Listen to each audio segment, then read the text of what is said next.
Welcome to 19 TV న్యాయ సలహాలు. మీకు న్యాయపరమైన అంశాలలో సలహాలు సూచనలు కావాలంటే మీకు లైవ్లో సలహాలు సూచనలు ఇవ్వడానికి ప్రస్తుతం కళానిధి గారు సీనియర్ అడ్వకేట్ ప్రస్తుతం మనతో ఉన్నారు. సార్ నమస్తే సార్. సో మనం చూస్తున్నాం, మళ్ళీ లాక్డౌన్ ఎత్తివేసిన తర్వాత రియల్ ఎస్టేట్ దందా ఎక్కువైంది. ఇకపై రియల్ ఎస్టేట్ కేసులు కూడా ఎక్కువ అవకాశం కనిపిస్తూ ఉంది. ఈ నేపథ్యంలోనే లీగల్గా ఈ రియల్ ఎస్టేట్ సంబంధించిన మీకు ఏమైనా సలహాలు సూచనలు కావాలంటే ఈ ఎపిసోడ్లో మీరు డైరెక్ట్గా కళానిధి గారిని అడిగి సలహాలు సూచనలు మీరు తీసుకోవచ్చు. అయితే రియల్ ఎస్టేట్ సంబంధించి మోసాలు ఏ రకంగా ఉంటాయి, తర్వాత మీరు ఏ రకమైన జాగ్రత్తలు తీసుకోవాలి, మీకు న్యాయపరమైన అంశాలలో మీకు ఏ విధమైన సెక్యూరిటీ ఉంటుందన్న విషయాల మీద ప్రస్తుతం మనం సార్తో మాట్లాడదాం. మీరు ఏదైనా సరే మీరు సలహాలు కావాలన్నప్పుడు లైవ్లో ఈ నెంబర్లో కనుక కాల్ చేస్తే ఆ నెంబర్లతో మీరు ఆయనతో డైరెక్ట్గా అడిగి సలహాలు తీసుకోవచ్చు. సార్ చెప్పండి సార్, ప్రస్తుతం ఉన్న పరిస్థితుల్లో మళ్ళీ లాక్డౌన్ ఎత్తివేసిన తర్వాత రియల్ ఎస్టేట్ మళ్ళీ పుంజుకునే అవకాశం కనిపిస్తుంది. ఈ నేపథ్యంలో ఒక సామాన్యుడు ఒక ల్యాండ్ కొనాలి అంటే ఎలాంటి జాగ్రత్తలు తీసుకోవాలి, దీంట్లో డాక్యుమెంట్ పరంగా అతను ఏ అంశాలను పరిగణలో తీసుకునే అవకాశం ఉంది, ఏ అంశాలు పరిగణలో తీసుకుంటే అతను సేఫ్గా ఉంటాడు? డాక్యుమెంట్స్ రెవెన్యూ రికార్డ్స్ ప్రకారంగా ఎవరి పేరు మీద ఉన్నాయి చూడాలి ఫస్ట్. ఫర్ ఎగ్జాంపుల్ భూమయ్య అనే పేరు మీద ఒక 10 ఎకరాలు అగ్రికల్చరల్ ల్యాండ్ రిజిస్టర్ అయి ఉందనుకుందాం. దానికి సంబంధించిన పట్టా పుస్తకాలు ఎవరి దగ్గర ఉన్నాయి, భూమిలో ఎవరు ఫిజికల్గా పొజిషన్లో ఉన్నారు, తర్వాత ఆ భూమయ్య దగ్గర నుంచి మీరు ల్యాండ్ కొనుక్కోదలుచుకుంటే మీరు మొట్టమొదటిగా ఏం చేయాలంటే ఒక పేపర్లో ప్రకటన ఇవ్వాలి.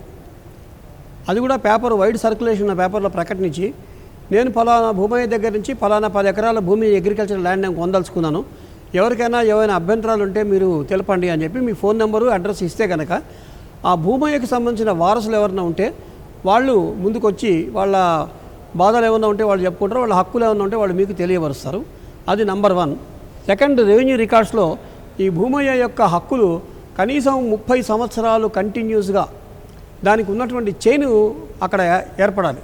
భూమయ్య ఎవరి దగ్గర కొన్నాడు, వాళ్ళు ఎవరెవరి దగ్గర కొన్నారు, ఇలాగా లింక్ డాక్యుమెంట్స్ మొత్తం 30 సంవత్సరాల దాకా కరెక్ట్గా లింక్ దొరకాలి. తర్వాత ఇంకోటి ఏంటంటే ప్రభుత్వం అటువంటి భూమిని ల్యాండ్ అక్విజిషన్ యాక్ట్ కింద ఎక్వైర్ చేయడం కానీ లేకపోతే ల్యాండ్ సీలింగ్లో ఆ భూమి పోవడం కానీ అలాంటివి జరగకూడదు. ఖచ్చితంగా ఆ ల్యాండ్ మీద టైటిల్ చాలా క్లియర్గా ఉండాలి. ఈ భూమయ్యకి మాత్రమే ఆ భూమి చెందింది అయి ఉంటే అప్పుడు భూమయ్యకి వారసులు ఎంతమంది, ఆ వారసుల్లో అమ్మాయిలు ఉంటే కనుక అమ్మాయిల పెళ్ళిళ్ళు ఎప్పుడైనాయి, భూమయ్య బతికే ఉన్నాడా లేడా, ఇలాంటి విషయాలన్నీ కూడా సమగ్రంగా విచారించిన తర్వాత అప్పుడు మీరు ఆ భూమిని మీరు కొనుక్కోవాల్సి ఉంటుంది అనమాట. సార్, దీంట్లో మీరు పేపర్ ప్రకటన అన్నారు. ఒకవేళ కనుక ఆ పేపర్ ప్రకటన అనేది రేపొద్దున ఎవరైనా అంటే పేపర్ ప్రకటన ఇచ్చిన తర్వాత కూడా ఎవరైనా అభ్యంతరం వ్యక్తం చేస్తూ కోర్టుకు వెళ్ళిన సమయంలో మరి మేము పేపర్ ప్రకటన ఇచ్చాము కాబట్టి మరి మీరు ఎందుకు చూసుకోలేదు, ఈ పేపర్ ప్రకటన అనేది కూడా ఒక ఎవిడెన్స్గా మనకు కోర్టుకు పనికొచ్చే అవకాశం ఉందా? పనికొచ్చే అవకాశం ఉంది. పేపర్ ప్రకటనని వీళ్ళు కోర్టులో ఫైల్ చేస్తారు. చేసి కొనే ముందు మీరు జాగ్రత్తలు తీసుకున్నారు అని చెప్పుకోవడానికి మీకు ఆ పేపర్ ప్రకటన ఉపయోగపడుతుంది. కాకపోతే ఆ పేపరు ఎంత సర్క్యులేషన్లో ఉంది, అది వైడ్ సర్క్యులేషన్లో ఉన్నటువంటి పేపరా కాదా, ఆ కొనేటువంటి వాళ్ళు ఏ ప్రాంతానికి చెందిన వాళ్ళు అక్కడ తెలుగు ప్రాచుర్యంలో ఉందా లేకపోతే ఉర్దూ ప్రాచుర్యంలో ఉందా, ఇలాంటి భాష యొక్క ఈ ప్రాచుర్యత చాలా ఇంపార్టెంట్ కాబట్టి అదే లాంగ్వేజ్లో మీరు అడ్వర్టైజ్మెంట్ ఇవ్వాల్సి వస్తుంది. ఆ అడ్వర్టైజ్మెంట్ ఇచ్చిన తర్వాత అక్కడ మీ ఫోన్ నెంబర్ అది ఇచ్చి వాళ్ళకి ఏమైనా అభ్యంతరాలు ఉంటే మీరు తెలియచేయమని చెప్పాలి. తర్వాత వైడ్ సర్క్యులేషన్లో ఉండటం వల్ల ఖచ్చితంగా మీకు ఏమైనా అభ్యంతరాలు ఉంటే మీ నాలెడ్జ్కి వస్తాయి. అంతేగాని పేపర్లో ప్రకటన ఇవ్వమన్నారు కదా అని చెప్పి ఏదో ఒక 500 సర్క్యులేషన్ ఉన్నటువంటి పేపర్లో మీరు ప్రకటన ఇచ్చి ఉపయోగం లేదు. రేపొద్దున మేము పేపర్లో ప్రకటన ఇచ్చాము అని అంటే కనుక కోర్టులో అది చెల్లదనమాట. ఎలా ఉంటుంది సాక్ష్యం అనేది. సో దీంట్లో అంటే మీరు చెప్తున్న దాని ప్రకారం మనం ఎక్కువగా గమనించే అంశం ఒకటి ఉంది సార్. ఒక ల్యాండ్ కొన్నామంటే ల్యాండ్ కొన్న తర్వాత రిజిస్ట్రేషన్ కూడా అవుతుంది, కానీ తర్వాత ఈ ల్యాండ్ మీద ఇంకొక వ్యక్తి కూడా ఉన్నాడు, డబుల్ రిజిస్ట్రేషన్ జరుగుతూ ఉంది సార్. అంటే డబుల్ రిజిస్ట్రేషన్ అయింది అనుకున్నప్పుడు తర్వాత డబుల్ రిజిస్ట్రేషన్ కాకుండా ఉండటానికి మొట్టమొదటిగా డబుల్ రిజిస్ట్రేషన్ కాకుండా ఉండటానికి తీసుకోవాల్సిన జాగ్రత్తలు చెప్పండి సార్. డబుల్ రిజిస్ట్రేషన్ అవ్వకూడదు అంటే రిజిస్టర్ ఆఫీస్ లోపల ఆ ల్యాండ్ సర్వే నెంబరు ఏదైతే భూమి యొక్క సెగ్మెంట్ ఉంటుందో దానికి సంబంధించిన వివరాలు ఆల్రెడీ ఒకళ్ళ కనుక పేరు మీద రిజిస్టర్ అయ్యి ఉంటే మనం ఈసీ అప్లై చేసినప్పుడు ఈసీలో ఆ పేర్లు ఖచ్చితంగా రావాలి. ఆ ఈసీలో కనుక ఏమీ రాయకుండా ఎవరిది ఎన్కంబరెన్స్ లేదు, ఎటువంటి మార్టగేజ్ లేదు అని అది కనుక రికార్డులో తప్పుడు చూపించింది అనుకోండి, అప్పుడు ఆ ల్యాండ్ కొన్న తర్వాత మళ్ళీ ఏమవుతుందంటే కరెక్షన్ భూ రికార్డులు ప్రక్షాళన సమయంలో అవన్నీ కూడా ఏమైందంటే బయటపడతాయి. బయటపడినప్పుడు ఒక కాలర్ లైన్లో ఉన్నాడు సార్. కాలర్తో మాట్లాడిన తర్వాత మనం డిస్కషన్ కంటిన్యూ చేద్దాం. హలో, నమస్తే. మీ పేరు, మీరు ఎక్కడి నుంచి మాట్లాడుతున్నారండి? అమ్మ ఉమాదేవి గారు, సార్తో మాట్లాడండి. చెప్పండి అమ్మా. ఈపీ పెట్టమను. నేను 2015లో మేము మా ఫాదర్కి 5 సంతానం సార్. మా ఫాదర్కి 5 సంతానం సార్. మీ ఫాదర్కి 5 పిల్లలు? 5 సంతానం సార్. అందులో 3 ఆడపిల్లలు. ఐదుగురులో 3 ఆడపిల్లలు. 5 సంతానం, ఆడపిల్లలు, 2 మగపిల్లలు అవుతారు. ఏమో మళ్ళీ చెప్పండి. 2 మగపిల్లలు, 3 ఆడపిల్లలు అవుతారు. 2 మగపిల్లలు, 3 ఆడపిల్లలు.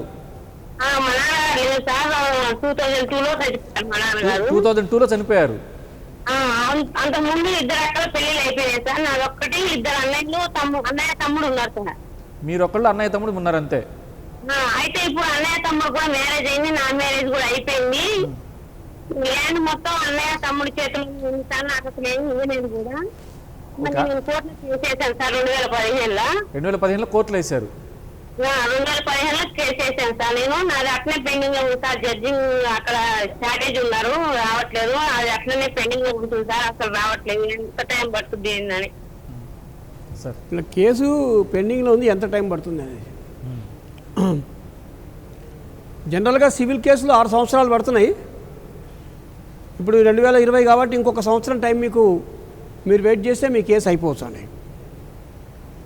1 సంవత్సరంలో మీ కేసు ఖచ్చితంగా బెంచ్ మీదకి వచ్చి మీ కేసు క్లియర్ అవుతుందని చెప్తానమ్మా సార్. కొంచెం ఈపీ సౌండ్ పెంచమని సార్. Okay sir. అంటే మనం అంటే డబుల్ రిజిస్ట్రేషన్ గురించి చెప్తున్నప్పుడు మన మధ్యలో కాల్ కాబట్టి ఈ డబుల్ రిజిస్ట్రేషన్లో రికార్డ్స్ సరిగ్గా లేకపోవడం వల్ల ఈ డబుల్ రిజిస్ట్రేషన్ ప్రాబ్లమ్స్ వస్తుంది. లేకపోతే రిజిస్ట్రేషన్ కనుక పర్ఫెక్ట్గా ఉంది, అది ఎవరన్నా బ్యాంకుకి మార్టిగేజ్ అయింది, లేకపోతే ఫలానా వాడికి పేరు ట్రాన్స్ఫర్ అయింది అంటే కొనుక్కునేవాడికి ఆ విషయాలు తెలుస్తాయి కాబట్టి వాడు జాగ్రత్త పడతాడు. ఇంకొక ప్రాబ్లం ఏంటంటే అన్రిజిస్టర్డ్ డాక్యుమెంట్లు ఉంటే రెవెన్యూ రికార్డ్స్లోకి రావాలి, అన్రిజిస్టర్డ్. కాబట్టి అన్రిజిస్టర్డ్ డాక్యుమెంట్ల వల్ల మీరు ఆ రకంగా మీరు ఏమైనా ల్యాండ్స్ కొనుక్కుంటే మీరు చాలా పెద్ద రిస్క్లో పడ్డట్లే. మీరు 2 అంశాలు సార్ దీంట్లో. డబుల్ రిజిస్ట్రేషన్ కాకుండా ఉండాలంటే తీసుకోవాల్సిన జాగ్రత్తలు అదే చెప్తా. డబుల్ రిజిస్ట్రేషన్ కాకుండా ఉండాలంటే అన్రిజిస్టర్డ్ సేల్ డీడ్లకి మీరు జోలికి పోకూడదు. కంపల్సరీ రిజిస్టర్ చేయించుకున్న డాక్యుమెంట్ అయితేనే దాని యొక్క వివరాలు సబ్ రిజిస్టర్ ఆఫీస్లో ఎంటర్ అయి ఉంటాయి, లేదా ఎంఆర్ఓ ఆఫీస్లో ఎంటర్ అయి ఉంటాయి. కాబట్టి ఖచ్చితంగా రిజిస్ట్రేషన్ ఉండాలి. దానికి సంబంధించినటువంటి డిజిటలైజేషన్, పాస్బుక్లు, ఈ 1B పహాణి, ఇవన్నీ కూడా మీకు రికార్డ్స్ మీరు పెట్టుకోవాలి. ఏదో సాదా బైనామా మీద తెలకాయితం మీద మీరు రాసుకొని కొనుక్కున్నామంటే తర్వాత మీకు 3 ఏళ్ల తర్వాత 4 ఏళ్ల తర్వాత తెలుస్తుంది ఆల్రెడీ ఇంకొకటి ఫేవర్లో రిజిస్టర్ చేశారని. కాబట్టి డబుల్ రిజిస్ట్రేషన్ ఆగాలి అంటే ఖచ్చితంగా డాక్యుమెంట్స్ మీరు రిజిస్టర్ చేసుకోవాలి. రిజిస్టర్ చేసుకుంటేనే రెవెన్యూ రికార్డ్స్లోకి ఎక్కుతాయి. రెండు క్వశ్చన్ సార్. అంటే డబుల్ రిజిస్ట్రేషన్ అంటే ఆల్రెడీ కొన్న తర్వాత ఎప్పుడుకో తెలిసింది ఆల్రెడీ డబుల్ రిజిస్ట్రేషన్ అయిందని. సో అటువంటి వాళ్ళు న్యాయపరంగా ఎలాంటి జాగ్రత్తలు తీసుకోవాలి, ఎటువంటి సెక్యూరిటీ మనం న్యాయపరంగా పొందొచ్చు? రిజిస్టర్డ్ ఎవరికి ఉంటుందో, రిజిస్ట్రేషన్ అయ్యి ఉంటుందో వాళ్ళదే హక్కు ఉంటుంది. అన్రిజిస్టర్డ్ వాళ్ళకి హక్కు ఉండదు. వాళ్ళు కోర్టుకి వెళ్ళాల్సిందే. వాళ్ళు కోర్టుకి వెళ్ళి ఆ అన్రిజిస్టర్డ్ డాక్యుమెంట్స్ మీద ఎందుకు రిజిస్టర్ చేసుకోలేదు, అసలు ఎంతమంది ఎన్ని సంవత్సరాల నుంచి వాళ్ళు ఫిజికల్ పొజిషన్లో ఉన్నారు, ఈ విషయాలు ఎంతమందికి తెలుసు, లేదా ఒకవేళ రిజిస్ట్రేషన్ ఆఫీస్లో ఏమన్నా మతలబ్ జరిగి అక్కడ ఏమన్నా రిజిస్టర్డ్ చేసినా కానీ వాళ్ళు ఏమైనా తప్పుడు రికార్డులు సృష్టించారు ఆ టైంలో, అవన్నీ మీరు కోర్టులో తెలుసుకొని టైటిల్ సూట్ ఫైల్ చేసుకొని ఆ టైటిల్ సూట్ ద్వారానే ఎవరికి హక్కు ఉంది, అన్రిజిస్టర్డ్ డాక్యుమెంట్ వాళ్ళకి ఆ భూమి వస్తుందా లేదా రిజిస్టర్డ్ డాక్యుమెంట్ వాళ్ళకి భూమి వస్తుందా అనేది వాళ్ళు ప్రవేశించి పెట్టేటువంటి సాక్ష్యాన్ని బట్టి ఆ కేసు ఆధారపడి ఉంటుంది. సార్ కాలర్ లైన్లో ఉన్నాడు, కాలర్తో మాట్లాడుతున్నా. Hello sir. నమస్తే. మీ పేరు, మీరు ఎక్కడి నుంచి మాట్లాడుతున్నారండి? నా పేరు రామ్ అండి, నేను రాజమండ్రి నుంచి మాట్లాడుతున్నాను. రాము గారు, సార్తో మాట్లాడండి. Okay sir. Hello sir. చెప్పండి. సార్ మాకు మా అమ్మమ్మ గారికి 2 ఎకరాల పొలం ఉందండి. ఆవిడ 2015లో చనిపోయారండి. ఎప్పుడు? 2015లో. 2015 అండి. ఓకే. ఆవిడ చనిపోకముందు ఆవిడకి ఇద్దరు పిల్లలండి, ఒక అమ్మాయి ఒక అబ్బాయి. ఆవిడ చనిపోకముందు వాళ్ళ అబ్బాయి వాళ్ళ అమ్మాయి పేరు మీద ఒక 50 సెంట్లు రిజిస్టర్ చేయించుకున్నారండి. అప్పుడు మా అమ్మగారితో సైన్ పెట్టించుకోలేదండి. ఆవిడ ఇష్ట ప్రకారం పెట్టేశారు కదండి, మేము ఏమనలేదు. ఆవిడ కూడా తను కొంచెం ఇబ్బంది పెట్టి తెప్పించుకున్నాడండి గ్యాస్ మీద చేసి ఇంట్లో నుంచి పంపిస్తాను అది ఇదేనా ఆవిడ అందుకు భయపడి పెట్టేశారు. అప్పుడు ఆవిడ చనిపోయాక మిగతా ఎకరం 50 సెంట్లు మనకి దాని మీద వచ్చి ఆదాయంగానే ఇవ్వట్లేదండి, మనల్ని అందులోకి రానివ్వట్లేదు, మనకి హక్కు లేకుండా చేశారండి. ఈ విధంగా చేస్తే మాకు ఆ వాటా వస్తుంది, ఎంత మొత్తంలో వస్తుంది. ఇప్పుడు మీ అమ్మగారికి అప్పుడు పిల్లలు ఉన్నారా? వాళ్ళు రిజిస్ట్రేషన్ చేయించుకున్నప్పుడు వాళ్ళ పిల్లల పేరు మీద? మా అమ్మమ్మ గారు పిల్లలండి. అట్లా కాదు, మీ మామయ్య గారికి, మీ మామయ్య గారు వాళ్ళ పిల్లల పేరు మీద రిజిస్టర్ చేయించుకునేటప్పటికి మీ అమ్మగారికి ఆల్రెడీ అప్పుడు సంతానం ఉండిందా? వాళ్ళ ఏజ్ ఎంత ఉండింది అప్పుడు చిన్నప్పుడు? 2 మగపిల్లలండి. అప్పుడు మీ ఏజ్ ఎంత, మీ వయసు ఎంత ఉండేది అప్పుడు? సార్ మా వయసు ఎంత అండి? అప్పుడు ఆ రిజిస్ట్రేషన్ చేసి ఉన్నట్టుకి మీ వయసు ఎంత? అప్పుడు 15 ఏళ్ళు అండి నాకు, మా బ్రదర్కి ఏమో 13 ఏళ్ళు అండి. ఓకే. సో మీ అమ్మగారు రిజిస్టర్ చేయకుండా మీ మామయ్య గారు వాళ్ళ పిల్లలకి ట్రాన్స్ఫర్ చేయడం చెల్లదు అది? అంటే వాళ్ళ అమ్మాయికి కట్నం కింద రాసి చేసేదండి. కట్నం కింద ఇచ్చుకోవచ్చు కానీ ఆస్తి సగభాగం చేయాలి. సగం కొడుక్కి సగం కూతురికి వస్తుంది. అంటే మీ అమ్మగారికి సగం రావాలి, మీ మామయ్య గారికి సగం రావాలి. మీ మామయ్య గారికి సగం వాటా, మీ అమ్మగారికి సగం వాటా రావాలి. మీ అమ్మగారికి ఇవ్వకుండా మొత్తం ఆయనే తన కూతురి పేరు మీద రిజిస్టర్ చేయించుకుంటే అది చెల్లదు అది. Okay sir. ఆ రిజిస్టర్ అయిన టైం నుంచి 3 సంవత్సరాల లోపల మీరు కోర్టు కేసు చేసుకోవాలి మీ హక్కుల కోసం. అంటే ఇప్పుడు 2015లో మీ అమ్మమ్మ గారు చనిపోయారన్నారు. అవును సార్, అంతకుముందే రిజిస్టర్ చేశారు సార్. అంతకుముందే రిజిస్టర్ అయిందంటే మీకు 3 సంవత్సరాల టైం అయిపోయింది. 7 సంవత్సరాలు సార్. 3 సంవత్సరాల టైం ఉంటుంది, ఆ టైం అయిపోయింది మీకు రిజిస్ట్రేషన్ టైము. కాకపోతే మీకు గనక ఈ విషయం తెలవడమే ఇప్పుడు ఈ మధ్యనే తెలిసింది అని అనుకుంటే కనుక ఆ కారణాలు చూపెడుతూ మీరు దావా వేసుకోవచ్చు అండి కోర్టులో. అంటే సార్ మేము దావా వేసుకుంటే సార్ వాళ్ళు ఆ పొలం నకలు దస్తావేజులు కావాలంటున్నారండి, ఏ నెంబర్లు అయ్యి అడుగుతున్నారండి. అవన్నీ మేము ఎంత ప్రయత్నించినా దొరకట్లేదు, వాళ్ళు దొరకనివ్వట్లేదు. లేదండి, దొరుకుతాయి. మీరు ఎంఆర్ఓ ఆఫీస్లో భూమి సర్వే నెంబర్ మీద పేరు కొట్టినా, లేదా మీ అమ్మమ్మ గారి పేరు, మీ తాతగారి పేరు, అవి పేర్ల మీద కొట్టినా కానీ ఖచ్చితంగా కంప్యూటర్లో ఉంటాయి వివరాలు. మీకు ఆ వివరాలు వాళ్ళు ఆఫీస్లో ఇస్తారు. ఒకవేళ వాళ్ళు ఇవ్వకపోతే మీరు కలెక్టర్ని సంప్రదించండి. సార్ ఇప్పుడు అది భీమవరం మున్సిపాలిటీ పరిధిలోకి వస్తుంది సార్. అది మేము ఇందులోకి మీ సేవలో తీసుకున్నాం సార్. ఒకటి ఆవిడ పేరు మీద ఉన్నట్టు ఎంత స్థలం ఉంది ఆవిడ పేరు మీద ఉందని. ఏదైనా కానీ భీమవరం కూడా ఒక జిల్లా కింద ఉంటుంది. ఆ జిల్లాకి ఒక కలెక్టర్ ఉంటాడు. కాబట్టి మీకు జిల్లా కలెక్టర్ని కలిసి ఇలా రెవెన్యూ రికార్డ్స్లో వాళ్ళు డీటెయిల్స్ ఇవ్వట్లేదు అని చెప్తే మీకు ఆ కలెక్టర్ గారి ఆఫీస్లో మీకు వివరాలు ఇస్తారండి. ముందు మేము ఎంఆర్ఓ ఆఫీస్లో ప్రయత్నించాలి. ఎంఆర్ఓ ఆఫీస్ నుంచి మీరు ప్రయత్నం మొదలు పెట్టాలి. అవి లేకుండా మనం దావా వేస్తాం కుదరదా సార్? కుదరదండి, దావాకి సాక్ష్యం కావాలి కదా. అంటే అలాగా. Okay sir. మీ అమ్మమ్మ గారి డెత్ సర్టిఫికేట్ కూడా కావాలి. ఆ డెత్ సర్టిఫికేట్ కూడా సంపాదించండి.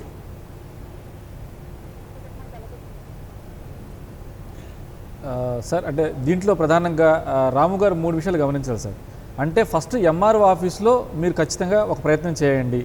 ఎంఆర్ఓ ఆఫీస్లో కనుక ఆ ప్రయత్నం సక్సెస్ కాకపోతే దాని తర్వాత కలెక్టర్ కంపల్సరీ కలవాలంటే కలెక్టరేట్లో ఒక డిపార్ట్మెంట్ ఉంటుంది, బి సెక్షన్ అని.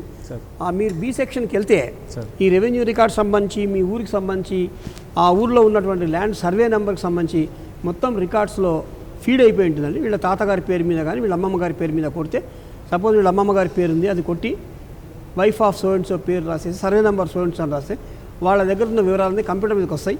అప్పుడు మీరు గుర్తుపట్టి ఓహో ఈ ల్యాండ్ మాదే అని చెప్పేసి దాని మీద మీరు సర్టిఫికేట్ కాపీలు అడిగితే కనుక వాళ్ళు సర్టిఫికేట్ కాపీలు ఇస్తారు. ఆ సర్టిఫికేట్ కాపీలు మీరు సంపాదించుకున్న తర్వాత ఆ డెత్ సర్టిఫికేట్తో సహా ప్లస్ ఏ రోజున వీళ్ళకి రిజిస్టర్ చేశారు వీళ్ళ మామయ్య గారి పిల్లల పేరు మీద ఆ రిజిస్టర్ డాక్యుమెంట్ కూడా తీసుకొని సివిల్ కోర్టులో దావా వేసి ఈ రిజిస్టర్ చేసినటువంటి డాక్యుమెంట్ మా మీద బైండింగ్ కాదు, దాన్ని క్యాన్సిల్ చేయండి అని చెప్పి వీళ్ళు దావా వేసుకోవాలి. అంటే భీమవరం రిజిస్టర్ ఆఫీస్లో ఉన్నాయన్నారు. ఒకవేళ అంటే భీమవరం అంటే west Godavari district, west Godavari జిల్లా కాబట్టి వెస్ట్ గోదావరి డిస్ట్రిక్ట్ కలెక్టరేట్లో కనుక అంటే ఏలూరులో మీకు వీళ్ళకి రికార్డ్స్ దొరకచ్చు. ఏలూరు వెళ్తే కనుక వీళ్ళకి రికార్డ్స్ దొరకచ్చు. సో రికార్డ్స్ అడగడానికి వెళ్ళినప్పుడు వీళ్ళు ప్రూవ్ చేసుకోవాలా సార్, ఇది మాది, మా సంబంధించిన రికార్డ్స్ కాబట్టి వెరిఫై చేయండి అని చెప్పి అనడానికి కలెక్టర్ ఆఫీస్లో అప్లికేషన్ పెట్టుకోవాలండి. మీరు ఎవరు, మీకు ఏం కావాలి, ఇవన్నీ కూడా మీరు వివరాలు అడిగితే వాళ్ళు సెర్చ్ ఫీజు అని ఫీజు కలెక్ట్ చేస్తారు. సెర్చ్ ఫీజు తీసుకొని డాక్యుమెంట్ సెర్చ్ చేసి వీళ్ళ కాపీలు కావాలంటే కాపీలకు కూడా డబ్బులు కట్టాలి. ఆ కాపీలకు డబ్బులు కడితే వాళ్ళు డబ్బులు ఇస్తారు. కాలర్ లైన్లో ఉన్నాడు. హలో నమస్తే, మీ పేరు, మీరు ఎక్కడి నుంచి మాట్లాడుతున్నారండి? నేను హైదరాబాద్ నుంచి మాట్లాడుతున్నాను సార్. నా పేరు లక్ష్మారెడ్డి. లక్ష్మారెడ్డి గారు సార్ లైన్లో ఉన్నాడు, మాట్లాడండి. Okay sir. చెప్పండి లక్ష్మీరెడ్డి గారు. సార్ నేను లక్ష్మారెడ్డి నా పేరు. మా చిన్న ఫ్రీడమ్ ఫైటర్ సార్. ఆ, ఫ్రీడమ్ ఫైటర్ కింద ఆయనకు 2 acres భూమి ఇచ్చారు సార్. ఎప్పుడు ఇచ్చారు? అంటే 4 years అయిపోయింది సార్. ఓకే. ఆయనకు పిల్లలు లేని కారణంగా మాకు నామినీ సర్టిఫికెట్ లో పేర్లు పెట్టాడు సార్. ఓకే. తర్వాత నోటరీ కూడా రాసిండు. ఆ, ఆ లాయర్ సమక్షంలో నోటరీ రాసిండు. ఆయనకు మేము అవసరానికి డబ్బులు కూడా ఇచ్చినాం కొన్ని. ఓకే. ఇప్పుడు ఆయన చనిపోయాడు సార్. ఇప్పుడు అది ఎట్లా చేసుకోవాలి మేము? ఇప్పుడు ఆ ఫ్రీడమ్ ఫైటర్ ఆ భూమిని ఇంకొకళ్ళ పేరు మీద బదలాయించాలంటే దానికి పట్టే సమయం 8 సంవత్సరాలండి. 8 సంవత్సరాల 8 సంవత్సరాల తర్వాతే ఆయన ఇంకొకళ్ళ పేరు మీద బదలాయింపు చేసుకోవటం కానీ, లేదా ఒకవేళ ఆయన చనిపోతే ఆ భూమి ఏమవుతుందంటే ఆటోమేటిక్గా గవర్నమెంట్కి వెళ్ళిపోతుంది అది.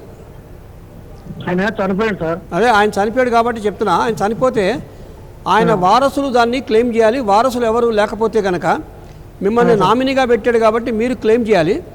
చేస్తే 8 సంవత్సరాలు అయిన తర్వాత మీ పేరు మీద ఆ భూమి మళ్ళీ రిజిస్టర్ అయ్యేటువంటి అవకాశం ఉంది. సార్ అప్పటి వరకు మాకు ఏం పాస్బుక్ ఇవ్వరా సార్? 8 సంవత్సరాల తర్వాత మీకు పాస్బుక్ ఇస్తారు. ఈ లోపల మీరు అప్లికేషన్ పెట్టుకుంటే దానికి ఒక నంబర్ ఇస్తారు కాబట్టి ఆ భూమి ఇంకొకళ్ళకి బదలాయింపు చేయడం కానీ లేదా వేరే వాళ్ళకి ఇచ్చేయడం కానీ జరగకుండా మీరు కలెక్టరేట్లో ప్రొటెస్ట్ పిటిషన్ పెట్టాలి. మీరు ప్రొటెక్షన్ పిటిషన్ ప్రొటెస్ట్ పిటిషన్ పెట్టుకోండి మీరు కలెక్టరేట్ ఆఫీస్లో.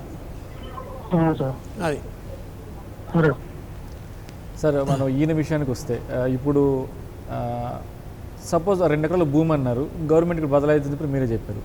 సో ఈ 8 సంవత్సరాల్లో ఆ భూమికి సంబంధించి ఆయన హక్కుదారుగా ఉంటారా లేకపోతే ప్రభుత్వం హక్కుదారుగా ఉంటుందా? అది ప్రభుత్వ కస్టడీలో ఉంటుందండి ఆ భూమి 8 సంవత్సరాల దాకా. ఈయన అనుభవించడానికి ఏమైనా హక్కులు ఉంటాయా? ఈయన అనుభవించాలంటే ఆయన నామినీగా పెట్టినప్పుడు ఏమైనా డాక్యుమెంట్ రాశాడా, ఒకవేళ వీలునామా రాశాడా, లేదా ఆయన తదనంతరం ఈ భూమి ఏం అవ్వాలని చెప్పి రాసిచ్చాడు, ఆ కాగితం ఇంపార్టెంట్. ఆ కాగితంలో ఆయన కోరిన కోరిక ప్రకారంగా సపోజ్ ఈయన నామినీగా పెడుతూ నా తదనంతరం ఈ భూమిని నువ్వు అనుభవించాలి అని కనుక ఆయన రాసి ఉంటే 8 సంవత్సరాల తర్వాత నుంచి ఈయన అనుభవించడానికి ఆస్కారం ఏర్పడుతుంది. అంటే 8 సంవత్సరాల వరకు కూడా ఆయన భూమి జోలి పోవడానికి లేదు. అది గవర్నమెంట్ భూమి అన్న గవర్నమెంట్ భూమి అంతే. సో ఈ లోపల ఒకవేళ గవర్నమెంట్లు కొన్ని డెసిషన్స్ తీసుకొని అది పేదలకు పట్టాల కింద ఇవ్వడం కానీ ఇలాంటివి జరిగితే దాన్ని మీరు హైకోర్టులో రిట్ చేసుకొని మీరు కోర్టుకి తెలియజేసి కోర్టు పర్మిషన్ తీసుకొని దాన్ని మీరు పొందొచ్చు అనమాట. సో మీరు ఒక మాట అన్నారు, అంటే ఈ లోపల ఇది నాకు రాశారు కాబట్టి ప్రొటెక్షన్కి సంబంధించిన ఒక పిటిషన్ అన్నారు. ప్రొటెస్ట్ పిటిషన్ అన్నారు. గవర్నమెంట్ తీసుకుంటే గవర్నమెంట్ యొక్క యాక్షన్ని మనం ప్రొటెస్ట్ చేస్తూ కలెక్టరేట్లో ఒక లెటర్ ఇచ్చి రేపు పొద్దున ఈ భూమి మళ్ళీ నాకే వస్తుంది కాబట్టి అప్పటిదాకా నాకు కస్టడీ ఇవ్వండి, ఇంటరీమ్ కస్టడీ ఇవ్వండి అని వీళ్ళు అడగచ్చు. అది కలెక్టరేట్లో ఈయన యొక్క అవసరాన్ని బట్టి, ఆ భూమి యొక్క నేచర్ని బట్టి, ఆ స్వాతంత్ర సమర యోధుడు ఎవరైతే ఫ్రీడమ్ ఫైటర్ ఉన్నాడో ఆయన మీద ఉన్నటువంటి రెస్పెక్ట్ ఏంటి, వాటన్నిటినీ వాళ్ళు పరిశీలించి ఆ భూమి ఏం పర్వాలేదు ఈ ఊళ్ళో అంత దానికి డిమాండ్ లేదు అని అనుకుంటే కనుక ఆ భూమిని ఇస్తారు. లేకపోతే ఈక్వల్ ఎక్స్టెంట్ ల్యాండ్ని వేరే చోట కూడా ఇచ్చేటువంటి అవకాశం ఉంది గవర్నమెంట్. ఈ భూమి గవర్నమెంట్ తీసుకొని మళ్ళీ వేరే చోట కూడా ఇంకొక ల్యాండ్ అంతే హద్దులు ఉన్నటువంటి ల్యాండ్ ఖచ్చితంగా వాళ్ళు ఇస్తారు. వాళ్ళు సార్ కాలర్ లైన్ నుండి కాలర్తో మాట్లాడడం. హలో నమస్తే సార్. మీ పేరు, మీరు ఎక్కడి నుంచి మాట్లాడుతున్నారు? నమస్తే, నేను కాకినాడ నుంచి మాట్లాడుతున్నానండి. నా పేరు రాజరాజేశ్వరి. రాజరాజేశ్వరి గారు, సార్తో మాట్లాడండి అమ్మా. సార్ నమస్తే అండి. నమస్తే అండి. సార్ నేను ఇలా మా తాతయ్య గారిది ఒక 24 సెంట్స్ ల్యాండ్ ఉంటే దాని మీద కేసు పెట్టానండి. నాకు హక్కు ఉంటది కదా. నేను 24 సెంట్సా? ఏమండి 24 సెంట్లు 24 సెంట్లు అండి. మీరు కేసు వేసారు? కేసు పెట్టానండి. అంటే నేను ఇంటర్ కాస్ట్ మ్యారేజ్ చేసుకున్నానని మా ఫాదర్ నాకు ఇవ్వడానికి ఇష్టపడలేదు. ఎంతమంది మీ తాతయ్య గారి కొడుకులు కూతురు ఎంతమంది? తాతయ్య గారికి 4 అండి. 4 కొడుకులు. వాటాలు వేసేస్తున్నారండి. 4 పంచుకోగానే ఒక్కొక్కరికి 24 సెంట్స్ వచ్చింది. మీ నాన్నగారికి ఎంత వచ్చింది వాటా? మా నాన్నగారికి 24 సెంట్లు వచ్చింది. 24 సెంట్లు. మీ నాన్నగారు ఏమన్నారు, మీకు ఇవ్వనన్నారా? ఇవ్వనంటున్నారు. సో అలా ఉండదండి. ఇంజక్షన్ ఆర్డర్ పెట్టామండి కోర్టులో. అసలు 1.5 year అవుతుంది. టైం పడుతుందండి. కోర్టుకు రాలేదండి. అదే కోర్టులో ఉన్న విషయాలు గురించి మనం మాట్లాడకూడదు కానీ టైం పడుతుంది కోర్టులో. మీరు వెయిట్ చేయండి. జనరల్గా సాధారణంగా ఇప్పుడున్న పరిస్థితుల్లో అయితే ఈ కేసులు సివిల్ కేసులు తెగాలంటే 6 సంవత్సరాలు టైం పడుతుంది. మీరు కొంచెం ఉండాలి, వెయిట్ చేయాలి. ఇంకా 1.5 year అయింది అన్నారు, ఇంకా కనీసం మీరు 4.5 years అయినా ఆగాలి మీరు. ఓకే సార్, అదండి. Thank you. ఓకే. సో ఈ రాజేశ్వర్ గారి విషయం ఒకసారి మళ్ళీ మనం రిపీట్ చేసుకుంటే అది తాతల ఆస్తి. సో తండ్రికి ఇద్దరు, ఒక అన్న ఒక చెల్లెలు. సో ఏమేమంటే నాకు రావాల్సిన వాట నాకు ఇవ్వట్లేదని చెప్పేసి ఆమె అడుగుతున్న నేపథ్యంలో లీగల్గా అంటే ఇద్దరికి సమాన హక్కు ఉంది కాబట్టి, సమాన హక్కు చట్టం ఉంది కాబట్టి ఖచ్చితంగా కొడుకుతో పాటు తనకు కూడా సమానంగా వస్తుంది. అవును. సో ఏ బేసిస్ మీద ఆమె పిటిషన్ వేసుకోవాలి, తర్వాత ఆల్రెడీ వేసేసుకుంది అలాంటి కేసు వేసింది. అంటే ఎవరైనా ఇలాంటి కేసు వేయాలనుకున్నప్పుడు తీసుకోవాల్సిన జాగ్రత్తలు పిటిషన్కి సంబంధించిన ఏమైనా మూడు వాటాలు వస్తాయి. తండ్రికి ఒక వాటా, తండ్రి బతుకుంటే తండ్రికి ఒక వాటా, తండ్రి చనిపోతే తల్లి బతుకుంటే తల్లికి, తల్లి కూడా చనిపోతే ఓన్లీ కొడుక్కి కూతురికి, అంటే అన్నకి చెల్లికి. 24 సెంటర్లో తండ్రికి తండ్రి ఒక వాటా, కొడుకు కూతురు 3 వాటాలు, అంటే 8 సెంట్లు వస్తాయి. 8 సెంట్లలో ఈమె 8 సెంట్లు క్లెయిమ్ చేయాలి, నాకు 8 సెంట్లు వస్తాయని. ఆ 8 సెంట్లు ఈమెకి ఇస్తారు. కాలర్ లైన్లో. హలో, నమస్తే. మీ పేరు, మీరు ఎక్కడి నుంచి మాట్లాడుతున్నారండి? మేము ఇప్పుడు ప్రస్తుతానికి విలేజ్లో ఉన్నామండి, మాది హైదరాబాద్. సరే, సార్తో మాట్లాడండి సార్. చెప్పండి మీ సమస్య. రాజుగారు మాట్లాడండి. లేదండి, ఇప్పుడు మా ఫాదర్ చిన్న ఉన్నప్పుడు భూమి అమ్మింది. భూమి ఎంత? భూమి 2 ఎకరాలు ఉంటుంది. 2 ఎకరాలా? ఇప్పుడు మా సొంతకాలు లేవు కదా, ఇప్పుడు ఎట్లా చేద్దాం? అమ్మేశారా మీ ఫాదరు? అమ్మేసిండు, మా సొంతకాలు లేవు. మీ ఫాదర్ సొంత ఆస్తి అది? అవును, సొంత. ఏం చేయలేము మనం, మీ ఫాదర్ ఇష్టం అది. ఇష్టమా? మా మీ సంతకాలు అవసరం లేదండి, అవసరం లేదు, ఆయన అమ్మేయచ్చు. అంటే మా తాతది అది ఆస్తి. మీరు ఇందాక అన్నారు మీ నాన్నది అన్నారు కదా. మీ తాత ఆస్తి అయితే మీ హక్కు ఉంటుందండి, మీ తాత కాకపోతే మీకు హక్కు ఉండదు. మీ తాతదైతే మీ తాత నుంచి మీ నాన్నకు వచ్చిందంటే అప్పుడు మీ సంతకాలు లేని అమ్మడానికి లేదు. కానీ మీ నాన్న సొంతంగా సంపాదించిన ఆస్తి అయితే మీకు చెప్పకుండా కూడా అమ్మేయచ్చు, దానికి మీ సంతకాలు అవసరం లేదు. సొంతంగా కాదు, మా తాత నుంచి. మీ తాతల నుంచి వస్తే మీకు హక్కు ఉంటుంది కాబట్టి మీరు ప్రశ్నించవచ్చు, కోర్టులో ప్రశ్నించండి. చేయొచ్చండి? చేయొచ్చు. మనం చాలాసార్లు చెప్పామండి, చాలాసార్లు దీని మీద మనం చాలాసార్లు వచ్చిన మళ్ళీసారి కూడా మనం మొన్న ఫిబ్రవరి 2019లో మళ్ళీ సుప్రీంకోర్టు జడ్జిమెంట్ ఇచ్చింది. అవును. ఆ జడ్జిమెంట్లో కూడా మంగమ్మాళ్ జడ్జిమెంట్ని మళ్ళీ సమర్థించింది. ఓకే. సో మంగమ్మాళ్ జడ్జిమెంట్ ప్రకారంగా ఈ స్వయం ఆర్జిత ఆస్తి ఎట్లా ఉంటుంది, దాన్ని ఎలా డివైడ్ చేయాలి, అదే తాతాల నుంచి వస్తే ఆస్తి ఎలా ఉంటుంది, ఎలా డివైడ్ చేయాలి, సెక్షన్ 30 సక్సెషన్ యాక్ట్ ఏంటి, సెక్షన్ 63 ఏంటి, 60 ఏంటి, ఇవన్నీ కూడా చాలా డీటెయిల్గా వీలునామా యొక్క ప్రాముఖ్యత ఏంటి. మళ్ళీ ఇంకోసారి మొన్న రీసెంట్గా 2019 ఫిబ్రవరిలో కూడా మళ్ళీ జడ్జిమెంట్ వచ్చింది. ఆ జడ్జిమెంట్లో మొత్తం ఇంతకుముందు ఏదైతే మంగమ్మాళ్ జడ్జిమెంట్ ఇచ్చారో దాన్ని సమర్థించుకుంటూ ఆ ప్రకారంగానే డివిజన్ జరగాలి అని చెప్పడం జరిగింది. దీనిలో మనకు చాలా స్పష్టంగా, మన గతంలో కూడా దీని మీద చాలా డిస్కస్ చేసాం. చాలా క్లియర్ కట్గా తండ్రి దగ్గర నుంచి ఆస్తి రావాలి అంటే అది తండ్రి స్వార్జితం అయితే మనకి హక్కు లేదు, కొడుకులకి హక్కు లేదు. ఇది చాలా క్లియర్ కట్గా. అదే ఇవ్వాలనుకుంటే ఇవ్వడమే అంతే. నాకు ఇవ్వాలి, నేను ఆస్తికి వారసుని, నీ కొడుకుని కాబట్టి నాకు వాటా వస్తుందని లేదు. కానీ అదే కనుక తాత నుంచి తర్వాత ముత్తాత నుంచి కానీ వారసత్వంగా వచ్చిన ఆస్తి కనుక అయితే ఖచ్చితంగా మీరు హక్కుదారుడు అవుతాడు. మీరు దానికి సంబంధించి మీరు లీగల్గా ఫైట్ చేయొచ్చు. కానీ ఇంకొకటి ఉంది ఇక్కడ, ఉత్తమ్ వర్సెస్ సౌభాగ్ సింగ్ అని ఒక జడ్జిమెంట్ ఉంది, సుప్రీంకోర్టు జడ్జిమెంట్. దాని ప్రకారం ఏంటంటే, ఇది ఒక్క నిమిషం మాట్లాడే ముందు ఫస్ట్ మన కాళ్ళకు ప్రవేశిద్దాం సార్. కాళ్ళతో మాట్లాడదాం. హలో. హలో, నమస్తే. మీ పేరు, మీరు ఎక్కడి నుంచి మాట్లాడుతున్నారండి? కోయంబత్తూరు నుంచి సార్. సార్ మాట్లాడండి, చెప్పండి. హలో, నమస్కారం సార్. నమస్కారం, చెప్పండి. ప్రొద్దుట నుంచి మాట్లాడేది మేము. మా తాతగారు DAW కాలేజీ పెట్టారు సార్ 1977లో. 18 ఎకరాల 18 సెంట్లు శివాలయం భూమి మీద ఎండోమెంట్ డిపార్ట్మెంట్ పర్మిట్ తీసుకొని రిజిస్టర్ చేసుకున్నాడు. సొసైటీ కింద కాలేజీ రిజిస్టర్ అయింది సార్. రిజిస్టర్ అయిపోతే మళ్ళీ మా తాతగారికి సంతానం లేదు సార్. సంతానం లేకపోతే మా బావగారు, మా పెద్ద బావ, చిన్న బావ ప్రెసిడెంట్ సెక్రటరీగా ఉన్నారు సార్. ప్రెసిడెంట్ సెక్రటరీ మా మిస్సెస్ చెల్లెలు సార్. ఓకే. అది అదే మొట్టమొదట వేరే వాళ్ళకి పేరుతో చెక్కులు ఇచ్చి రిజిస్టర్ చేశారు. కానీ ఇంతవరకు చెక్కులు పాస్ కాలేదు. కాలేజ్ డెవలప్మెంట్ కోసమే హైకోర్టు కేసు తీసుకున్నారు సార్. మేము వాళ్ళు 7 కోట్లు కమ్మంటే మేము 25 కోట్లకి అఫిడవిట్ ఫైల్ చేశాం సార్. మేము ఇది మాకు పర్మిషన్ ఇవ్వకుండా అప్పీల్ అలౌ చేశారు సార్.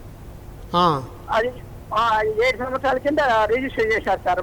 వేరే వాళ్ళ పేరుతో Hyderabad Shiva Ganesh, Bengaluru Anjaneya Reddy duplicate bogus registration చేశారు సార్.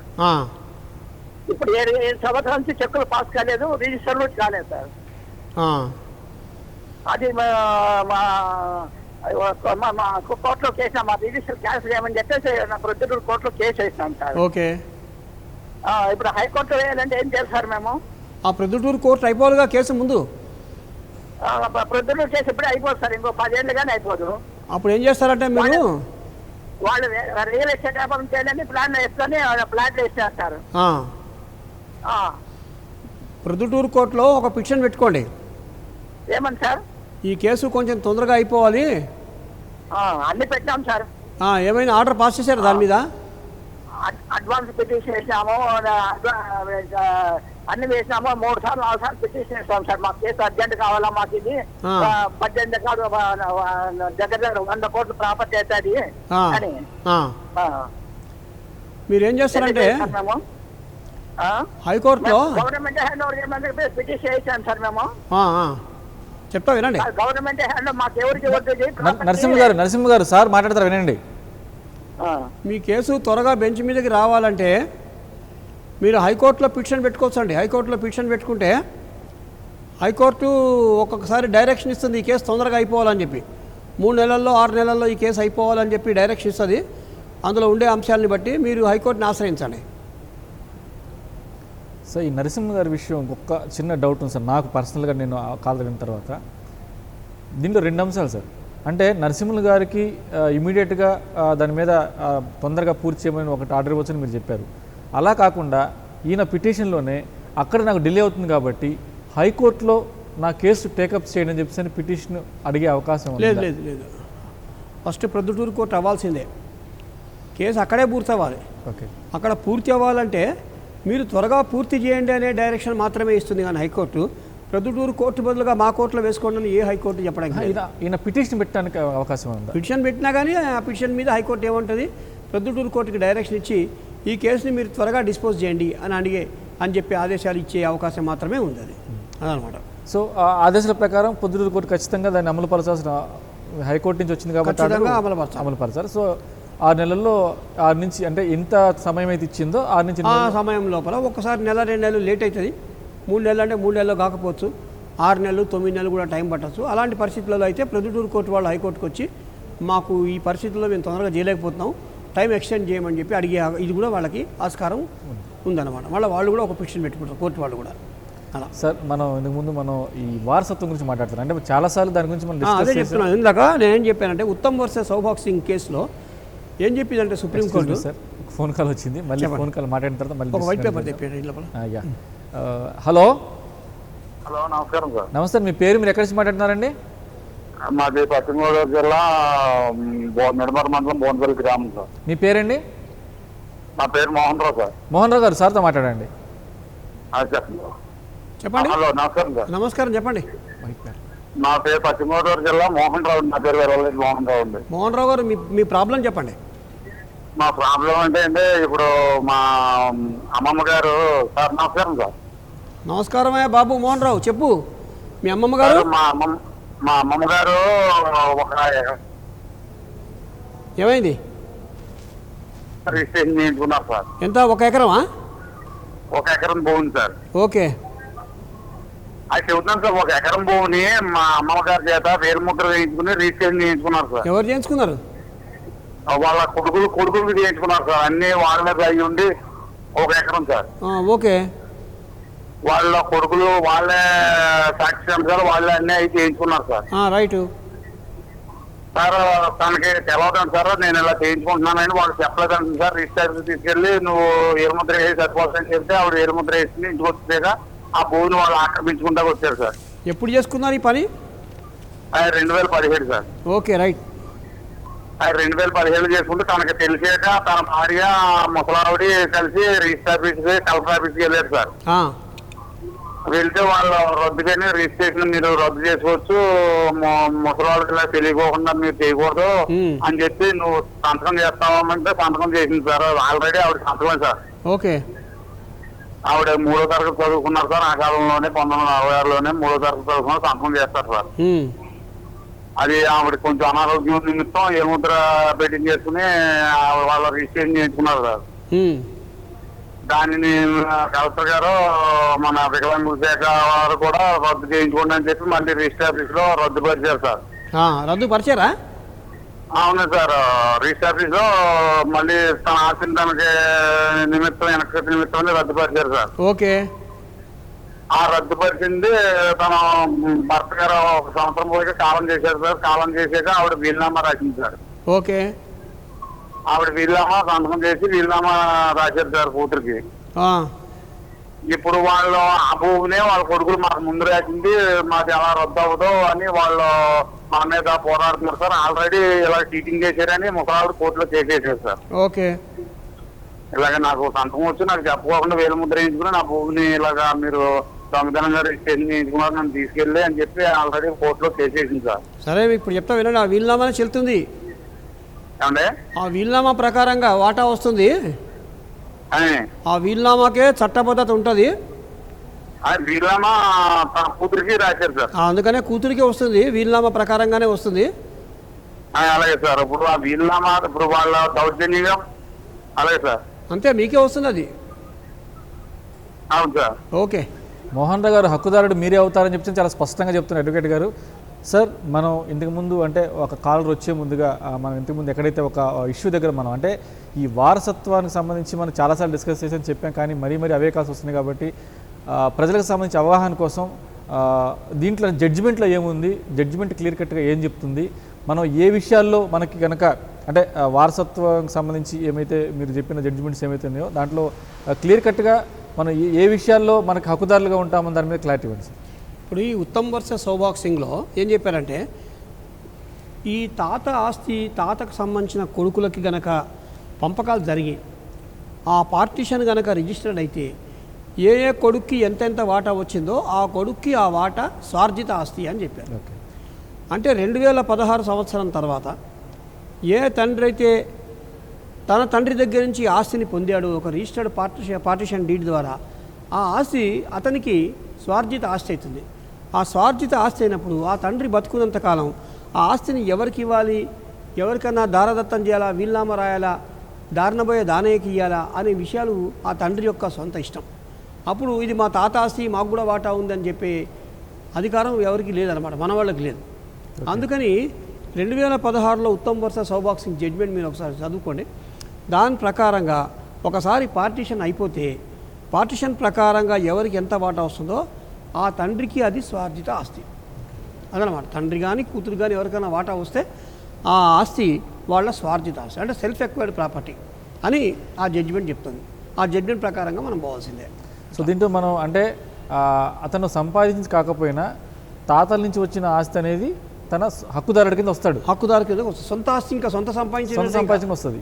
అది సో ఆయన ఎవరికైనా రాయొచ్చు. సో అది వారసత్వంగానే పిల్లలకే రాయాలి, పిల్లలకి వారసత్వంగా వస్తుంది అనేది లేదు. అందుకని ఆ పార్టీషన్ అయిందా లేదా, పార్టీషన్ రిజిస్టర్డ్ పార్టీషనా కదా, ఈ 2 అంశాలు మనం చూసుకోవాలి. సో పార్టీషన్ మీద కొంచెం క్లారిటీ తీసుకుంటే దాని మీద ఒక అవగాహన వచ్చేసి దాన్ని బట్టి తండ్రి వీలునామాను బేస్ చేసుకుని అది పార్టీషన్ బేస్ చేసుకుని మనం పిటిషన్ చేసుకుని అవసరం ఉంది. అంతే సార్. సార్ ఒక కాల్ లైన్ కాల్తో మాట. Hello hello hello hello sir, చెప్పండి సార్. నమస్తే, మీ పేరు, మీరు ఎక్కడి నుంచి మాట్లాడుతున్నారండి? రాజమండ్రి నుంచి మాట్లాడుతున్నాం. రాజమండ్రి. మీ పేరు సార్? నా పేరు ఆంజనేయులు అండి. ఆంజనేయులు గారు సార్తో మాట్లాడండి. సార్ నమస్తే. ఆంజనేయులు గారు చెప్పండి. గోపాలకృష్ణ గారు నమస్తే సార్. నమస్తే చెప్పండి. అది మా బ్యాంక్ కేసు 20 సంవత్సరాల నుంచి ఒక కేసు గురించి పోరాడుతున్నాను, అన్ఎంప్లాయ్మెంట్ కేసు అండి. ఈ రోజు నాటికి అసలు అది పైకోర్టు కింద కోర్టు తిప్పి హైకోర్టు నుంచి మళ్ళీ డివిజన్ బెంచ్ నుంచి మళ్ళీ ఐడి కోర్టుకి వెళ్ళమన్నారండి. ఇది వరకు ఐడి కోర్టుకి వెళ్ళి వచ్చామండి. 24 సంవత్సరాలు అయిందండి మా కేసు. అన్ని కోర్టులు తిరిగామని మళ్ళీ first premier high court labour court మళ్ళీ ఐడి కోర్టు మళ్ళీ పంపించారు. 1500 మంది ఉన్నామండి దీంట్లో. అన్ఎంప్లాయ్మెంట్ అండి, తిండి చెప్పలు లేకుండా అటెండ్ ఉద్యోగానికి మేము పని చేసి లేబర్ పని చేసి బతుకోలేం sir. High court division bench Radhakrishna గారు మళ్ళీ 5 కోట్లు పంపించారండి. 5 కోట్లు తప్పు చేసిందంటే మళ్ళీ దాని దగ్గర సర్వీస్ పంపించమని సంవత్సరం 5 నెలల లోపల చేసి పంపించమని ఈ రోజు నాటికి సంవత్సరం మీద 3 నెలలు అయింటారు. ఏం చేయట్లేదా వాళ్ళు? చేయట్లేదా? హైకోర్టు ఆర్డర్ని అమలు చేయట్లేదా? హైకోర్టు 5 నెలల్లో మాకు అన్ని రిఫర్ చేసి పంపించండి, ఇదివరకు ఇచ్చిన జడ్జిమెంట్ తప్పు ఇచ్చారని చెప్పి 20 సంవత్సరాల తర్వాత మళ్ళీ 5 కోట్లు పంపించారండి. అది మళ్ళీ ఇప్పుడు 5 కోట్లు ఉందండి. సంవత్సరం మీద 3 నెలలు అయిందండి. మా కేసు అసలు ఆర్గ్యుమెంట్ కానీ ఏమీ రావట్లేదు సార్.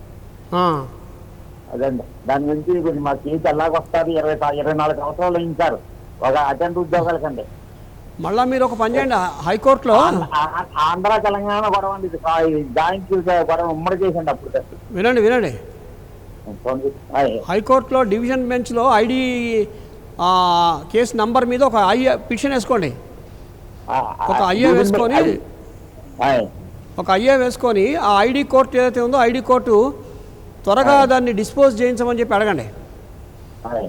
అప్పుడు మీకు వాళ్ళు ఒక డేట్ ఫిక్స్ చేసి 3 నెలల్లో ఈ కేసుని మీరు చేయాలి, పరిష్కరించాలని చెప్పి ఐడి కోర్టుకి ఆదేశాలు జారీ చేస్తారు వాళ్ళు, హైకోర్టు వాళ్ళు. సార్ దీంట్లో నాకు అర్థమైందంటే ఆంజనేయులు గారు గతంలో హైకోర్టు కూడా వెళ్ళారు. హైకోర్టు కూడా దీన్ని 6 నెలల్లో కంప్లీట్ చేయమంటే సంవత్సరం దాటిని ఇంకా కంప్లీట్ అవ్వలేదు. అంటే హైకోర్టు ఆర్డర్ని అమలు పరచలేదని చెప్పంటే చెప్తున్నాడు.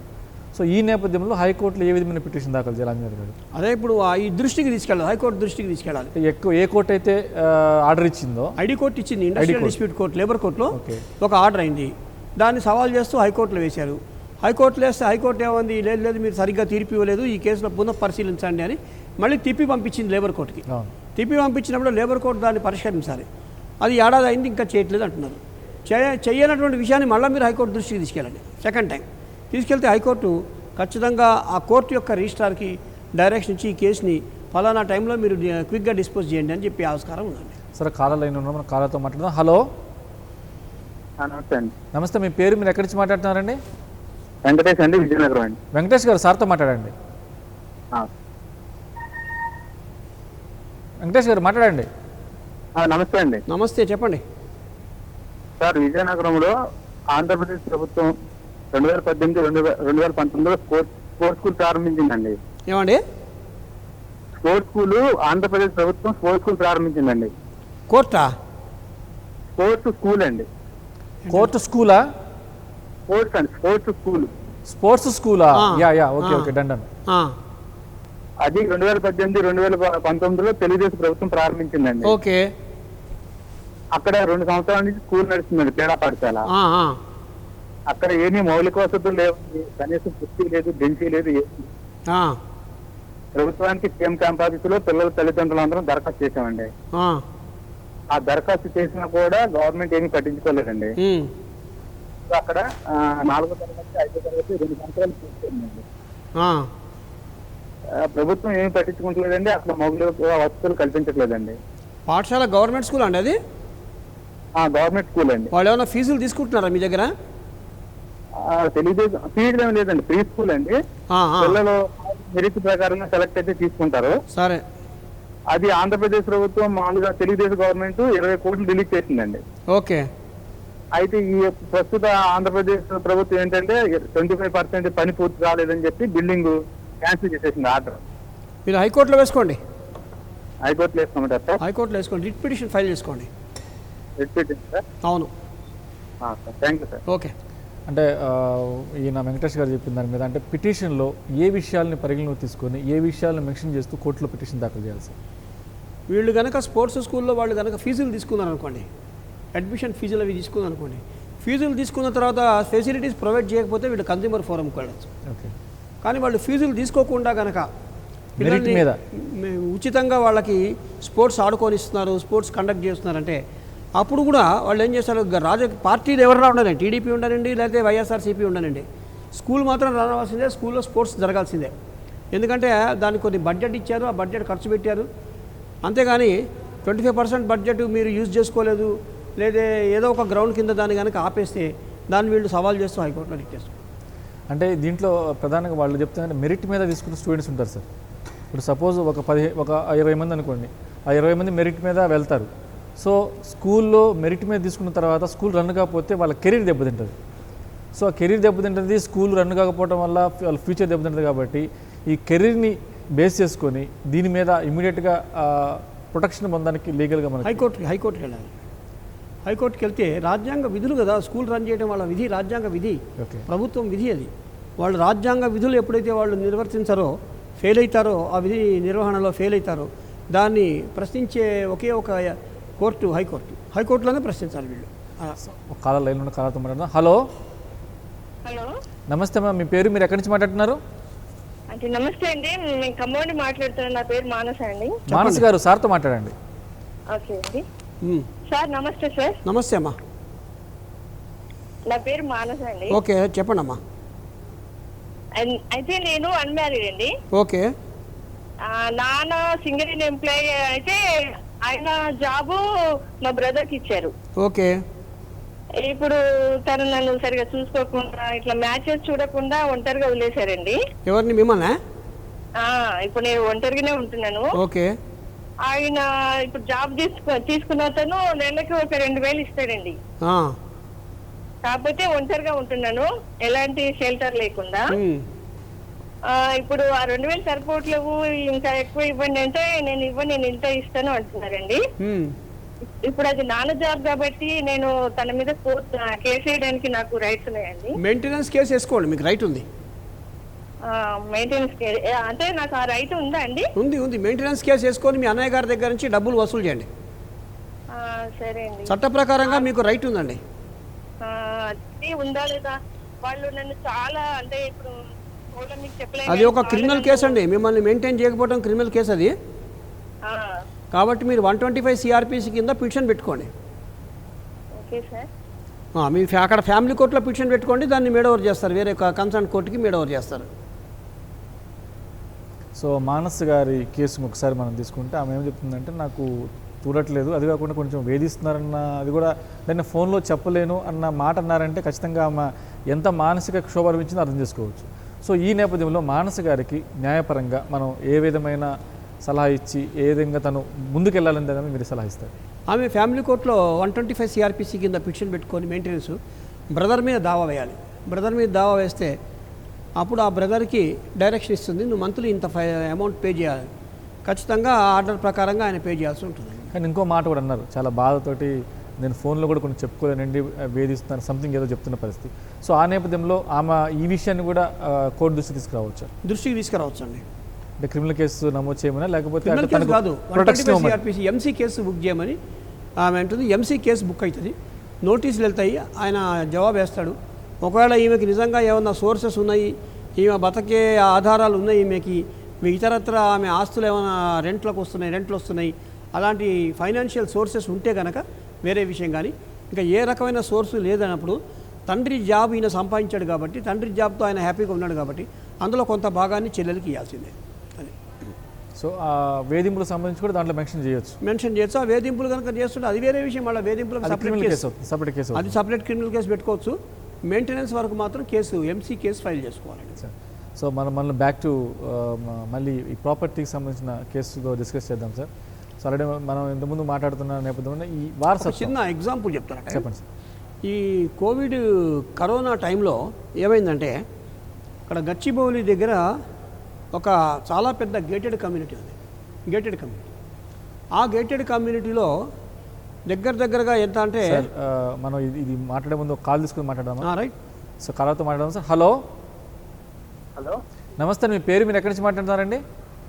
నా పేరు నరేంద్ర అండి, కృష్ణా డిస్ట్రిక్ట్ కైకలూరు నుంచి మాట్లాడుతున్నాను. నరేంద్ర గారు, సార్తో మాట్లాడండి. సార్ నమస్తే. సార్ నమస్తే, చెప్పండి సార్. మా పెద్ద అత్తయ్య గారి సమస్య ఏంటి? ఏం సమస్య అండి మీది? మా పెద్ద అత్తయ్య గారు ఉన్నారండి, పెళ్లి అయినప్పుడు వారికి కొంత ఆస్తి వచ్చిందండి వాళ్ళ మావయ్య గారు వాళ్ళ తరపు నుంచి. ఓకే. అయితే వాళ్ళ హస్బెండ్ చనిపోయారు, మా మావయ్య గారు చనిపోయారు. ఓకే. వాళ్ళ నాన్నగారు వాళ్ళ అత్తయ్య గారు ఉండేసి ఏమైనా సరిగ్గా చూసుకోకపోయేసరికి ఊర్లో వాళ్ళందరూ ఇక్కడే ఉండమ్మా, ఆస్తిలో నీకు వాటా వస్తే ఇబ్బంది ఉండదమ్మా అంటే కేసు చేశారండి.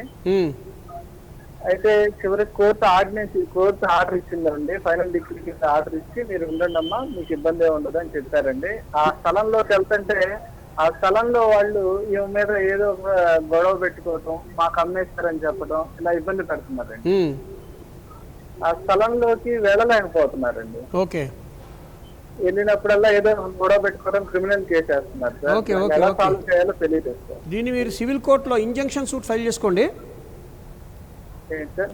పర్మనెంట్ ఇంజంక్షన్ సూట్ ఒకటి ఫైల్ చేసుకొని ఆ, ఎవరు మీ జోలికి రాకుండా, మీ పెద్దక్కయ్య గారి వ్యవహారాల్లో తలదూర్చకుండా, ఆమెను డిస్టర్బ్ చేయకుండా, నాట్ టు ఇంటర్ఫియర్ అని చెప్పేసి మీరు పర్మనెంట్గా ఇంజంక్షన్ ఆర్డర్స్ ఇవ్వమని సివిల్ కోర్టుని అడగచ్చు.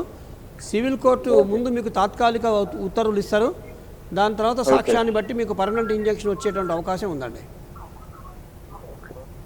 అది సో ఒకసారి కోర్టు ఆర్డర్ ఇచ్చిన తర్వాత ఎవరు కూడా మిమ్మల్ని అబ్జెక్ట్ చేయడానికి లేదు. మీరు అవసరమైతే పోలీస్ హెల్ప్ తీసుకోవచ్చు కోర్టు ఆర్డర్ ఇచ్చిన తర్వాత. కోర్టు ఆర్డర్ ఇచ్చిన తర్వాత మీరు పోలీసుల help కోర్టు ఆర్డర్ తీసుకోవచ్చు. ఇచ్చిన కోర్టు మీకు అప్పుడు మీరు పోలీస్ ఎయిడ్ తీసుకోవచ్చండి. అట్లా సరే మళ్ళీ ఇందాక చెప్తున్నాను గచ్చిబౌలి గచ్చిబౌలి అపార్ట్మెంట్లో నాకు తెలిసి దగ్గర దగ్గర ఒక 700 ఇళ్ళు 800 అపార్ట్మెంట్స్ ఉన్నాయి. ఒక్కొక్కటి 1.5 నుంచి మొదలు పెడితే 4 కోట్ల దాకా ఉన్నాయి ఫ్లాట్స్. ఓకే, వాళ్ళ మంత్లీ మెయింటెనెన్సే వాళ్ళు వసూలు చేసేది 20,000 రూపాయలు నెలకి. పర్ మంత్ ఒక్కొక్క ఫ్లాట్ నుంచి వసూలు చేసే అమౌంట్ 20,000. ఓకే, సో ఆ అమౌంట్ కొన్ని కోట్లలోకి వెళ్తుంది. ఎలక్ట్రిసిటీ బిల్లు కట్టేది కూడా కొన్ని లక్షల్లో ఉంది. ఓకే, ఒక బిల్లు కట్టాలంటే.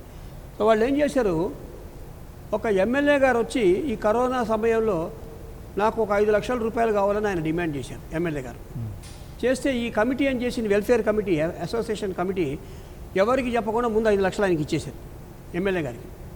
సో ఈ కరోనా టైంలో ఎమ్మెల్యే గారు సదరు పెద్ద పెద్ద అపార్ట్మెంట్స్ నుంచి కొన్ని డబ్బులు వసూలు చేశారు. వీళ్ళు ఏం చేశారు, 5 లక్షలు ఇట్లా ఎమ్మెల్యే గారికి మేము ఇచ్చాం కాబట్టి అందరూ మాకు ఇవ్వండి అని చెప్పి అందరికీ షేర్ చేశారు. 700 ఇళ్ళకి మీరు ఇంతంత ఇవ్వండి అని చెప్పి షేర్ అడిగారు. షేర్ అడిగితే వాళ్ళు అంటారు మీరు ఎమ్మెల్యేకి ఇచ్చి మేము ఇవ్వటం ఏంటి, మీకు మేము ఇవ్వం పోండి అన్నారు. ఒకవేళ ఇచ్చే ముందు అందరు పర్మిషన్ తీసుకుని పర్మిషన్ తీసుకోవాలి, మమ్మల్ని అడగాలి, ఒక మీటింగ్ పెట్టాలి, మా కన్సెంట్ తీసుకోవాలి.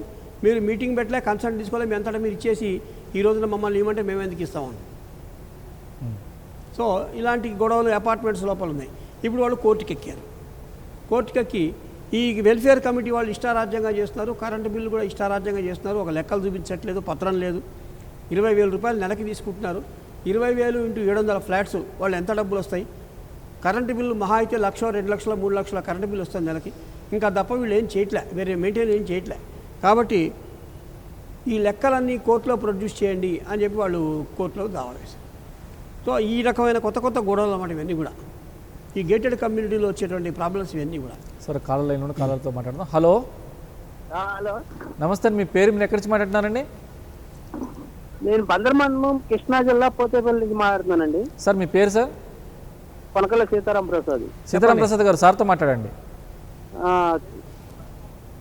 బందర్మండలం పోతేపల్లి నుంచి మాట్లాడుతున్నానండి. సార్ చెప్పండి. కొనకల సీతారాం ప్రసాద్ అండి. ప్రసాద్ గారు చెప్పండి. మా నాన్నగారికి 74వ సంవత్సరంలో మా నాన్నగారికి 74లో మా తాతగారు రిజిస్ట్రేషన్ చేశారండి. మీ 74 ఏజ్ ఎప్పుడు ఏమైంది? తాతగారు ఏం చేశారు? మా నాన్నగారికి గిఫ్ట్ కింద. సార్ ఒక్క నిమిషం సార్. సీతారాం గారు, మీరు టీవీ వాల్యూమ్ మ్యూట్లో పెట్టి మాట్లాడండి, మీకు రీసౌండ్ వస్తుంది, మీ వాయిస్ మీకే వినిపిస్తుంది. టీవీ వాయిస్ మ్యూట్లో పెట్టి ఫోన్లో మాట్లాడండి. ఓకే, సరే. బుక్ కింద ఇచ్చారు, ఎంత ఇచ్చారు? 8 సెంట్లు ఇచ్చారండి. 8 సెంట్లా? సరే. అది ఇప్పుడు మా మామయ్య గారు నాదేనని మా మీద పొలం నాదేనని చెప్తున్నాడండి. ఓకే. ఇప్పుడు మేము అన్నది మా నాన్నగారి పేరు నేను నకలు తీస్తే మా 8 సెంట్లు వచ్చిందండి. ఓకే. అది ఇప్పుడు నేను ఎవరికో మేము కొన్నామని ఒకరు వచ్చి మా మీద రుబాబుగా మాట్లాడారండి.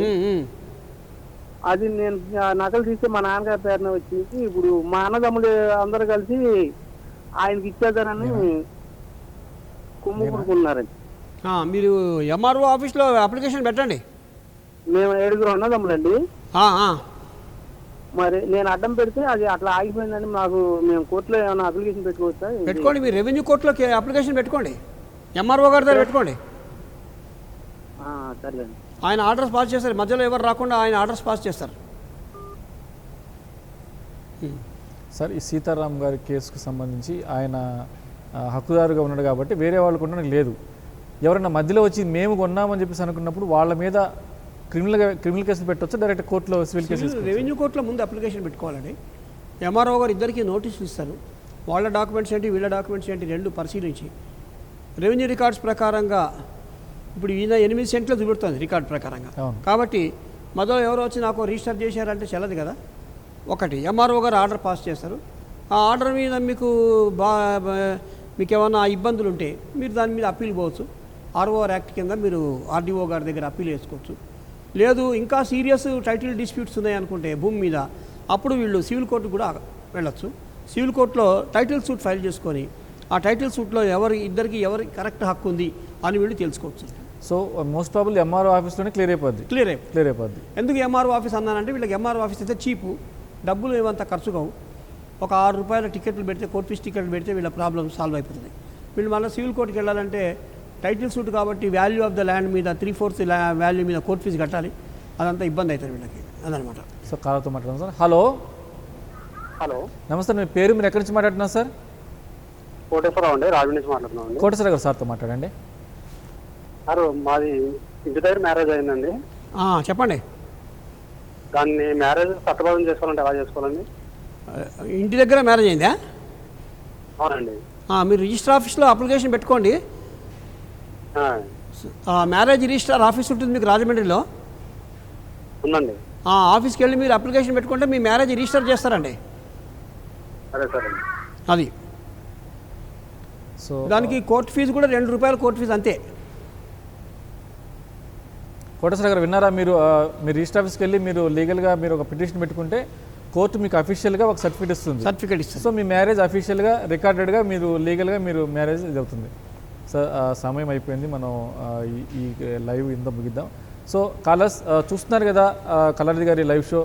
ప్రతి శనివారం ఇదే సమయానికి సార్ లైవ్లో ఉంటారు. మీకు అనిపించిన నెంబర్లకు అంటే ఆదివారం అంటే సోమవారం నుంచి శుక్రవారం వరకు మీరు ఖచ్చితంగా దీనికి సంబంధించి మీరు ఏదైనా సలహాలు సూచనలు కావాలంటే డెఫినెట్గా ఆయన అందుబాటులోకి వచ్చి మీకు సలహాలు సూచనలు ఇవ్వడానికి సిద్ధంగా ఉంటారు. కాబట్టి మీరు ఆయన సలహాలు సూచనలు పొందవచ్చు. లేదంటే ప్రతి శనివారం ఇదే సమయానికి మనం కళానిధి గారిని ఇక్కడే సలహాలు సూచనలు అడిగి మనం మీ ప్రాబ్లమ్స్ ఏదో అడిగి తెలుసుకోవచ్చు.